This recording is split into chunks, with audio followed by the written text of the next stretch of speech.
नमस्कार, सतीश शाह देश परदेश में आपको स्वागत। इस हफ्ते कुछ घटनाएं ऐसी हुई हैं जिनसे हमें लगा कि हमें बात करनी चाहिए, जहां भारत और अमेरिका एक सामाजिक आंदोलन की तरह कहीं जुड़ जाते हैं।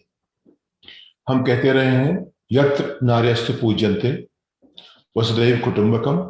ये हमारे उदात्त विचार हैं। इनको लेकर के हमें लगता है कि हमने एक बहुत बड़ी सभ्यता की स्थापना की, हम उसका हिस्सा हैं। लेकिन जो असल असल में होता है उससे कहीं अलग है। अभी उन्नाव में बच्चियों को 12, 13, 15, 16 साल की बच्चियों की हत्या कर दी गई। उसके पहले हाथरस में कांड हुए। जितनी चीजें पिछले 5, 6, 7 साल में आई हैं, जहां चाहे वो हिंदू मुस्लिम के नाम पे हो, चाहे छोटी बच्चियों के नाम पे हो, या किसी भी महिला के साथ किसी तरह की जो भी दुर्व्यवहार हुए, उनका हस्त जो है उनकी मृत्यु में और उनके साथ बुरे कर्म के साथ खत्म हुआ। उसके बाद जो सरकार के जो की जिम्मेदारियां हैं, जो उसका रिस्पांस है, जिस तरह सरकार उसे डील करती है, वो अपने आप में एक अजूबा है। सब यही देख रहे हैं कि जिसको जो विक्टिम है, जो पीड़ित है, जिसके साथ बुरा हुआ है, उसके परिवार के साथ और बुरा किया जाता है, और जिसके ऊपर उंगली उठती है कि शायद इन्होंने ये अपराध किया है, उनको संरक्षण मिलता है सरकार का। इस भूमिका के साथ इस बीच में एक और बड़ी बात आई, क्योंकि मेरे हिसाब से नारी प्रश्न, स्त्री प्रश्न भारत के लिए एक बहुत बड़ा प्रश्न है। ये 50% आबादी के लोग अब तक हर महीने में कहीं भी कमजोर रहे हैं। और ये सवाल सिर्फ स्त्री का नहीं है, लेकिन स्त्री उसका बहुत बड़ा हिस्सा है। सवाल हर कमजोर का है, हर नागरिक का है। 90% नागरिक जो कि बेसिकली मोटा मोटी डिसएनफ्रेंचाइज्ड हैं, उन्हें अपना सम्मान नहीं मिलता, अपना अधिकार नहीं मिलता। उनके साथ चाहे लोग, समाज, बाजार, व्यापार, सरकार, सभी इस तरह पेश आते हैं कि वो एक संख्या है, उनको दबाया जा सकता है। तो ये बात चली आ रही है। ये थोड़ा सुधार होता है, इसलिए हमारी तरक्की हो रही है। लेकिन आप ये देखिए कि हम 36 करोड़ थे जब हम आजाद हुए, आज हम 140 करोड़ हैं। 100 करोड़ से ज्यादा लोग जोड़े गए हैं। लेकिन आज भी मुश्किल से 10 करोड़ लोग ऐसे हैं जिनको हम सम्मान दे पाते हैं। वो सम्मान जो यूरोप और अमेरिका और तमाम जो संभ्रांत देश हैं, या उन्हें समृद्ध देश कहिए, संभ्रांत न कहिए, उन देशों में जो सम्मान आमतौर पर माना जाता है, वो मुश्किल से 15 में एक भारतीय को मिलता है। वहां से अगर महिलाओं को देखें तो उनके साथ जो होता है, उनके साथ जो व्यवहार होता है, एक सतही तौर पर थोड़ी सी कर्टसी हो, लेकिन उसके बाद उनपे जिस तरह से उनके साथ समाज, परिवार हर जगह पेश आते हैं, हमें सोचना होगा कि ये यत्र नार्यस्तु पूज्यन्ते का जो हमारा अपना एक उदात्त भाव था, वो कहाँ तक सफल है। अकबर साहब जो हैं, हमारे कुछ कंटेम्प्रेरी भी हैं, हमसे 4-5 साल बड़े हैं, और हमसे पहले वो देश में 15-20 जो मुख्य अखबार थे या पत्रिकाएं थी, उनके सबसे छोटे उम्र के संपादक थे। उसके बाद 5 साल बाद वो जिम्मेदारी मेरे ऊपर आ गई कि सबसे कम उम्र का संपादक बनने की। लेकिन उन्होंने कई चीजें की, वो पायनियर है, तरह तरह के उन्होंने काम किया। उन्होंने शुरुआत की एक शायद आउटलुक मैगजीन थी, उसका संपादन करते हुए। मुश्किल से 2 साल उनका एक्सपीरियंस था जर्नलिज्म का, लेकिन उनमें प्रतिभा ऐसी थी कि उनको एक जिम्मेदारी मिली। उसके बाद उन्होंने संडे की स्थापना की। संडे ने पत्रकारिता में नए नए पैमाने स्थापित किए। उसके बाद जो उन्होंने एशियन एज शुरू में, उसके बाद टेलीग्राफ शुरू किया। मेरे हिसाब से टेलीग्राफ आज की तारीख में एक ही बहुत ही उम्दा अखबार है। भारत को देखें, भारतीय पत्रकारिता की संदर्भ में एक बहुत ही उम्दा अखबार है। उसके बाद उन्होंने एशियन एज शुरू किया, और एशियन एज की खूबी ये थी कि वो सिर्फ भारत का नहीं, उसका रिश्ता दुनिया से था। वो भारत से निकला पहला अंतर्राष्ट्रीय अखबार था। यानी कि अकबर साहब अपने आप में पायनियर, हम लोग उसको एमजे कहते हैं, एमजे पायनियर रहे हैं तमाम चीजों में। एक संपादक के नाते हम लोग हमेशा सुनते थे कि उनके जो व्यवहार जो 1980, 90 उस दौरान जो थे, वो किस तरह से अपने टीम से पेश आते थे, कैसे महिला पत्रकारों को आगे बढ़ाते थे, जो भी कुछ बातें हुआ करती थी। लेकिन इस बात का हम लोगों को गुमान नहीं था कि वो किस हद तक चीजें जाती हैं। तमाम तरह की बातें समाज में होती हैं, लोग किस तरह से आपस में व्यवहार करते हैं, लेकिन हम लोग पर्दे के पीछे क्या है उसका अंदाज नहीं कर पाते। 15 बरस पहले अमेरिका में एक महिला ने मीटू मूवमेंट शुरू किया। मीटू यानी कि मैं भी। उसमें उन्होंने ये कहा कि तमाम महिलाएं जो अमेरिका में काम करती हैं घर से बाहर जा करके, उनके साथ कुछ ना कुछ जो आचार व्यवहार वो ठीक नहीं है उनके साथ जो होता है। उसमें तरह तरह की मुश्किलें थी।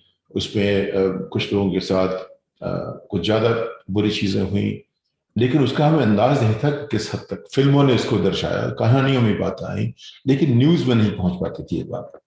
इस पर ज़्यादा एक्शन नहीं हो पाता था। उसके साथ जो हमारे कानून कायदे थे अमेरिका में वो भी ऐसे नहीं थे। कुछ 20-25 साल पहले एक बहुत बड़ी टेक्नोलॉजी कंपनी के अध्यक्ष और उसके संस्थापक के बारे में कहा जाता था कि वो जब भी घर दफ्तर से निकलते किसी को अपने साथ लेके चले जाते। और ये अमेरिका जैसे देश में 1980-90 में स्वीकार था समाज को। सबको उससे कुछ कुछ सवाल उठते थे, लेकिन इस तरह नहीं कि ये इतना गलत है कि इसको अपराध माना जाए। 15 बरस पहले जब ये बात शुरू हुई, वो बात धीरे धीरे पनपते हुए पिछले 4-5 साल पहले एक फिल्म इंडस्ट्री की प्रसिद्ध अभिनेत्री ने इसके ऊपर एक सवाल खड़ा कर दिया। उसकी वजह थी एक बड़ी फिल्म अभिनेत्री और वुडी एलन के बेटे रॉनन न्यूयॉर्कर। उन्होंने एक काफी इन्वेस्टिगेशन के बाद वाइंस्टाइन के खिलाफ एक रिपोर्ट लिखी। वाइंस्टाइन साहब, उसके बाद उनकी कंपनी बंद हो गई। सबसे बड़े फिल्म बनाने वाले माने जाते थे अमेरिका के, उनकी कंपनी बंद हो गई, उन्हें छोड़ना पड़ा, उनके ऊपर मुकदमा चला, उन्हें जेल हुई। उसके बाद एक ऐसा जैसे तूफान सा आया, तमाम लोगों के साथ ही बातें हुई। एक बहुत बड़े बिल्डर थे विन साहब, उनके नाम पे विन बिल्डिंग और विन होटल बहुत हुआ करते थे, उनको छोड़ना पड़ा, उनके नाम का होटल तक बंद हो गया। यानी कि जो लोग इसकी चपेट में आए, जिन्होंने ऐसे कर्म किए थे, उनकी कंपनियां कितनी बड़ी हो, चाहे वो 10 बिलियन की हो, 15 बिलियन की हो, यानी कि 1 लाख करोड़, 50,000 करोड़ कंपनियां सब बंद होने शुरू हुई, उनके नाम तक मिट गए। उसके बाद कहीं भारत में भी शुरू हुआ उसके देखा देखी। और ये बात कहना चाहूंगा कि जब मैं देखता हूँ अपने यहाँ जो आंदोलन भी हैं वो भी मौलिक नहीं होते, हमारे आंदोलन भी कुछ नकल के होते हैं। तो एनीवे, मी टू मूवमेंट हमारे यहाँ भी जो शुरू हुआ, तो किसी ने लिखा इसके बारे में, वो पत्रिका में लिखा, लेकिन वहां पे नाम का जिक्र नहीं था।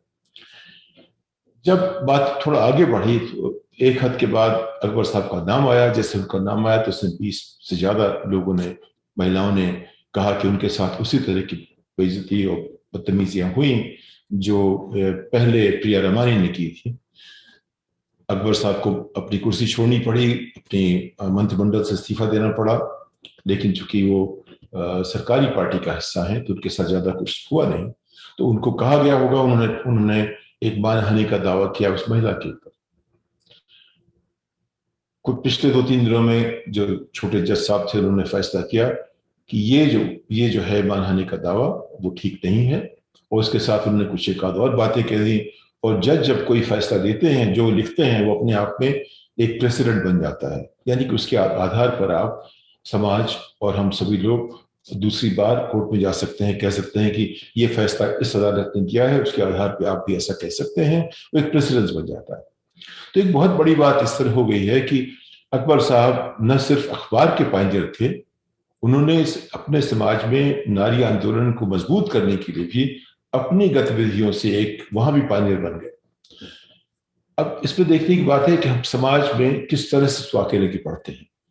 पिछले 25-30 सालों में, जैसे अगर आप देखें 60s और 70s की बात करें, तो हमारे यहाँ डाउरी डेथ बहुत होती थी।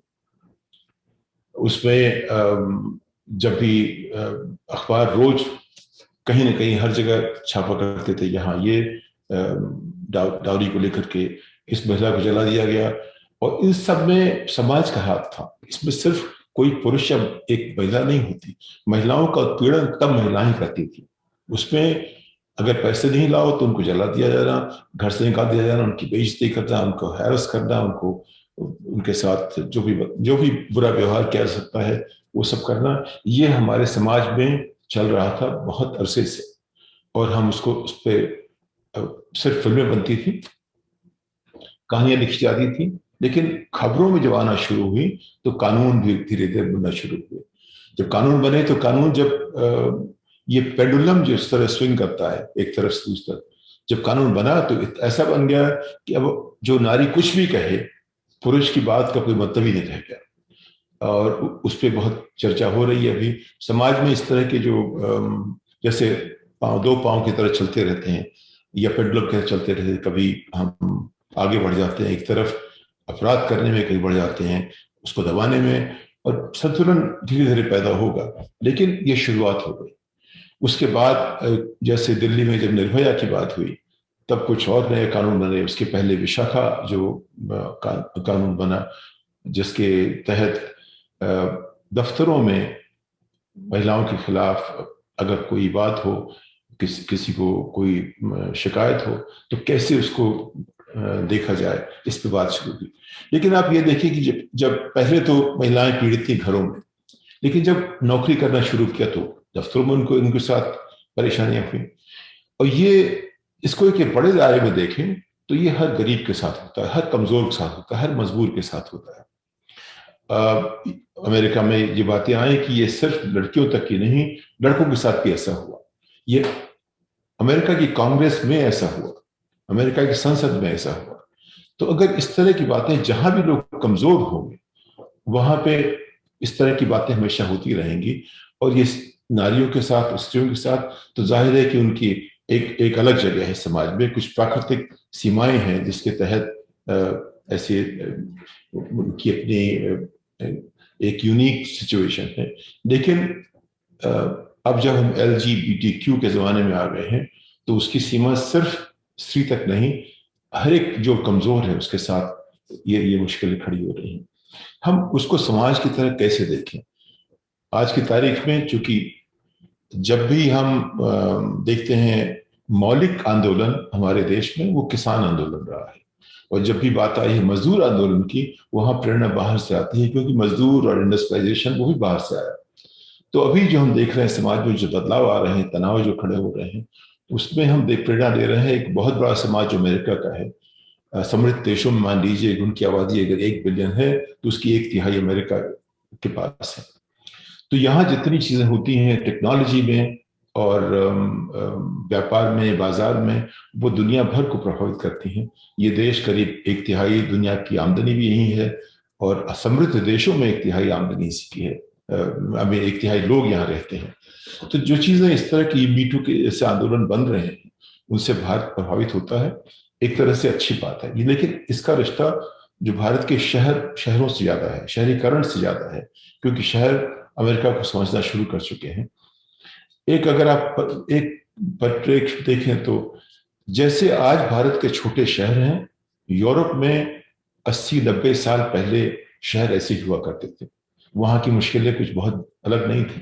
तो जाहिर है कि एक तरफ तो हम विकास की तरह देखें तो हम करीब वही अपना रहे हैं मॉडल जो कि यूरोप और अमेरिका का है, लेकिन वहां की जो परेशानियां समाज की हैं वो भी हम धीरे धीरे 5, 10, 15 बरस पीछे हम पकड़ रहे हैं। तो ये कहना पड़ेगा कि अकबर साहब ने जो किया है, एक पायनियरिंग रोल उनका है। उन्होंने जो गलत काम किए उसमें भी पायनियर बन गए वो। एक और बात देखनी होगी कि अभी जो शिकायतें आती हैं महिलाओं की जो पुलिस के पास या कोर्ट्स पे, उसमें से 10 में से 1 कंप्लेंट झूठ निकलती है। ये भी होगा क्योंकि वो भी समाज का हिस्सा है, वो भी संतुलन की बात बनाने में कुछ ना कुछ तरह की बात होती रहेगी। वो जो 10% जो गलत निकलती हैं, उससे जो स्त्रियों का आंदोलन है थोड़ा कमजोर हो जाता है। उससे कैसे देखें, इस पर बहुत सवाल करने की जरूरत है, बहस करने की जरूरत है। इसको देखने की जरूरत है हर तरह से, जिससे कि स्त्रियों को उनकी जगह मिले, बराबरी की जगह मिले। वो सक्षम, हम ये नहीं कहेंगे कोई ज्यादा है कोई कम है, सब अपनी तरह से सक्षम है। लेकिन चाहे वो सक्षम हो चाहे ना हो, बराबरी उनका अधिकार है। उस पर हमें देश के नाते, समाज के नाते, व्यक्ति, एक ह्यूमन बीइंग, इंसान के नाते हमें कहना पड़ेगा, जो भी हो हमें उनको बराबरी के लिए हमेशा वही लड़ाई जारी होगी। ये ऐसे नहीं मिलती, इसके लिए रोज लड़ना पड़ता है। लोकतंत्र और नागरिक का आदर ये अपने आप कभी नहीं मिलेगा, इसके लिए हमें हमेशा लड़ना पड़ेगा। और कई बार अकबर साहब जैसे लोग जो पायनियर अच्छे काम करने में थे, कुछ इनकी चीजों के पैरवी बन गए हैं। ये एक तरह से देखिए तो एक कोइंसिडेंस कहेंगे हम। एक ऐसा मौका मिला कि चूंकि अकबर साहब इतने बड़े थे, उनके नाम पे बहुत सी चीजें अब सामने आ रही हैं। और अगर इससे हमारे कानून और हमारे समाज की जो समझ है इन चीजों के बारे में सुधरेगी, तो वो एक अपने आप में बड़ी बात होगी। इसके साथ अगले शनिवार 5 बजे फिर। धन्यवाद।